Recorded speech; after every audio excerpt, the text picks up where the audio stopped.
आपका डिक्टेशन शुरू होगा 5 सेकंड बाद।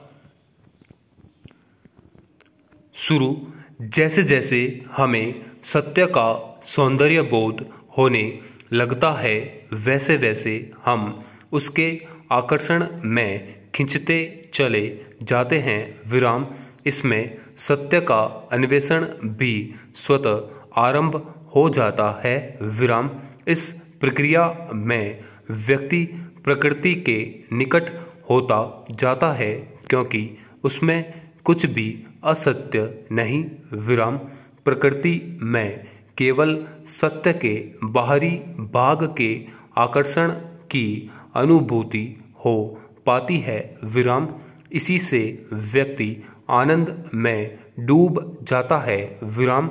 इसके विपरीत सत्य के भीतरी आवरण को जानने के लिए योग और ध्यान की क्रियाओं का सहारा लेना पड़ता है। विराम।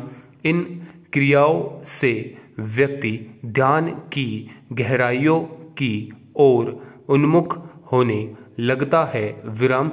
इससे मन प्रफुल्लित होता जाता है। विराम।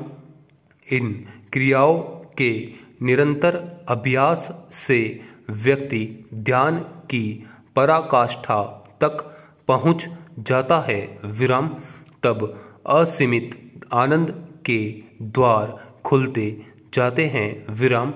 एक बार जो सत्य की इस गहराई में पहुंच जाता है तो वह सदा वहीं वास करना चाहता है। विराम।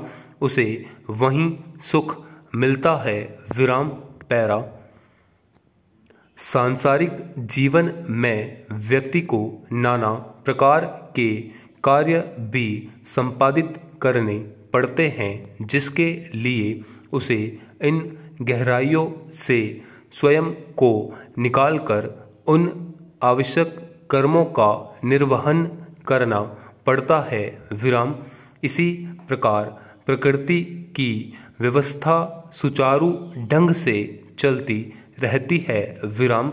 सत्य की गहराइयों में पहुंच चुके ऐसे लोगों के लिए परम पिता ने एक ऐसी व्यवस्था बनाई है जिससे वे जब चाहे बाहर आ सकते हैं और जब चाहे गहराइयों में प्रवेश कर सकते हैं। विराम। पैरा। निरंतर रूप से ऐसा करते रहने पर एक समय ऐसा भी आ जाता है जब व्यक्ति क्षण भर के प्रयास में असीमित गहराइयों में प्रवेश कर जाता है और जब चाहे वह इससे बाहर आकर सांसारिक व्यवस्था के अनुकूल अपने आवश्यक कर्मों को संपादित कर दायित्वों की पूर्ति कर सकता है। विराम। इससे व्यक्ति संसार और उससे परे अपनी सुविधा से विचरण करने में सक्षम होता है और ईश्वर की प्रकाशमयी ऊर्जा का सुखद अनुभव प्राप्त कर इस ज्ञान से स्वयं को परिपूर्ण कर सकता है। संपूर्ण विराम। अंत में आप सभी लोगों से एक निवेदन है कि डिक्टेशन को लाइक करें, शेयर करें और इस चैनल को सब्सक्राइब जरूर करें। धन्यवाद।